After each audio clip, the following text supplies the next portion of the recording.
So you have a buyer that wants to offer full price, but they need concessions and they're not quite understanding what full price really is. This is Ron Wysocarski with Real Estate in a Nutshell, and I want to help you navigate that conversation. Let's face it, it's super competitive right now, and sellers definitely own the market. And when you're trying to find that ever elusive property when it comes on the market, there's competition. And when you have a buyer who absolutely needs help from the seller, a big favor, many thousands of dollars in credits, there's only a couple passes you can take on this. Your buyer likely feels that if I offer the asking price, they're getting full price, why won't they take my offer? Well, if they're asking for 3% of $250, well, let's face it, that's $7,500.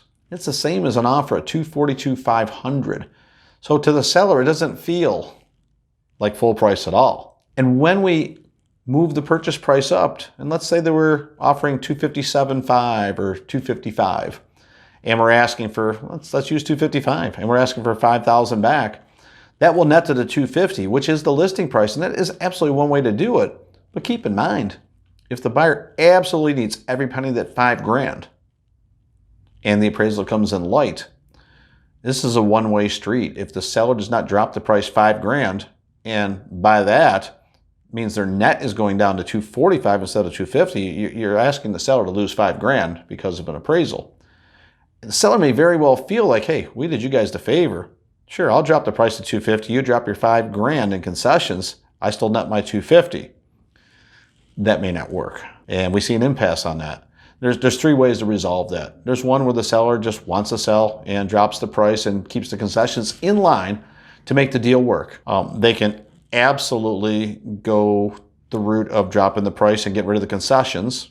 And yes, there are times where they find some common middle ground, and maybe it's $248,000 is the net. Maybe it was $250,000 and $2,000 in concessions instead of $5,000.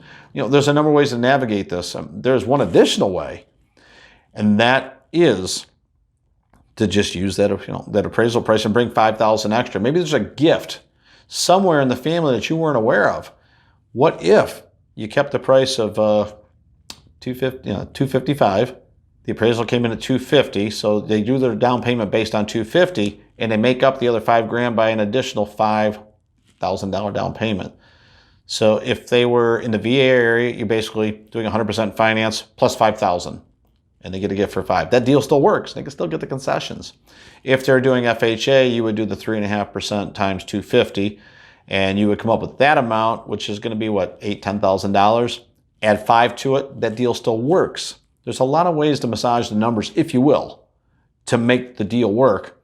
Or you could just do a release and cancellation and forget the whole thing. But there's absolutely a way to navigate it. But I believe this: if the buyer knows up front, and you have a thoughtful conversation, or just show them this video, that full price doesn't always feel like full price to the seller when there's concessions involved. And if the appraisal for some reason does come in low and there's a negotiation, each side may take a haircut, and asking the seller to take the whole $5,000 haircut might find you to a release and cancellation. And if it's the right property in this market and there's no suitable replacement, it might make sense to dig a little deeper to find a way to make it work. I hope this was helpful for you. Please leave a comment below, and definitely subscribe. This is Ron Wysocarski for Real Estate in a Nutshell.